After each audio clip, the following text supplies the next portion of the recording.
Sans les Arabes, pas de chiffres. Sans les Arabes, tu vas à la boulangerie en mode, je vais vous prendre pain avec croissant, croissant, croissant. C'est vrai que je suis loin d'être le plus grand humoriste du monde, mais ce sketch m'a angoissé. Et ce qui m'a dérangé, c'est ce qu'il dit. Alors c'est vrai que c'est de l'humour, ça n'a pas vocation à avoir un fond de vérité. Mais tout de même, ça révèle quelque chose d'une énorme idée reçue. Alors déjà, je vais vous décevoir, mais les Arabes n'ont pas inventé les mathématiques.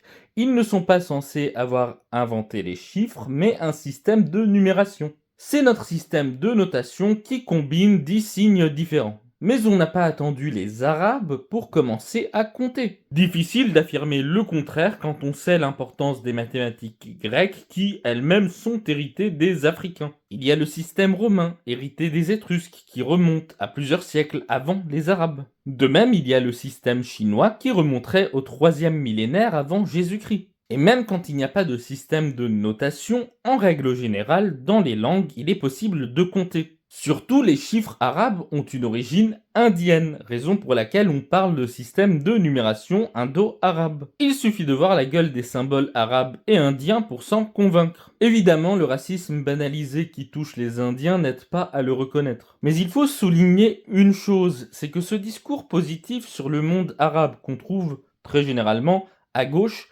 a des relents coloniaux. De base, le discours colonial raciste a posé les Blancs au centre du monde. Or, dans le discours de la gauche sur le monde arabe, on a changé de protagoniste. Ce ne sont plus les Blancs, ce sont les Arabes. Je pense à Jean-Luc Mélenchon qui nous expliquait que les Européens avaient pris l'art des vitraux aux Arabes, idée qui a été remise en question par Yann Toucourt dans une très bonne vidéo dont je mets un extrait. Alors, il y a bien eu des transferts culturels au Moyen-Âge, des terres d'islam au monde latin, qu'il s'agisse de savoirs nés dans le monde arabe ou hérités de connaissances latines, byzantines, perses. Quant à l'idée que les Européens auraient acquis tous les savoirs nécessaires à élever les cathédrales grâce à l'Orient, elle est formulée début XVIIIe siècle par un architecte anglais pour critiquer l'art gothique, qu'il rebaptise art des Sarrasins pour mieux imposer son propre style. Cette théorie a été popularisée en 2020 positivement dans ce livre écrit par Diana Dark, journaliste britannique convoquée comme caution par Mélenchon dans un tweet. Problème, son travail s'est fait étrier par les spécialistes. Pas pour sa théorie, si une argumentation est menée sérieusement, il n'y a pas de problème. Mais pour des défauts méthodologiques graves. Anachronisme qui gomme les héritages romains, byzantins, quasi-absence de sources médiévales, je pourrais franchement m'arrêter là, et recours à des guides touristiques ou des docu-télé pour fonder son argumentation. On peut en effet avoir l'impression que ce discours est progressiste et pourtant il faut s'en méfier. On retrouve la vieille tendance de la hiérarchisation des cultures avec l'idée que les progrès humains seraient le fait d'une unique culture. Dans les faits, les avancées sont le fait de plusieurs cultures et nous sommes héritiers de cela. Mais surtout, ce qui se cache derrière ce discours, c'est un mépris pour les cultures qui, a priori, n'ont rien apporté. Ainsi, il faut faire attention aux discours qui, en apparence, sont de gauche, mais qui reproduisent des logiques combattues. Et dans un monde de plus en plus raciste, avec un racisme de plus en plus décomplexé, il est important de rappeler les apports du monde arabe et musulman.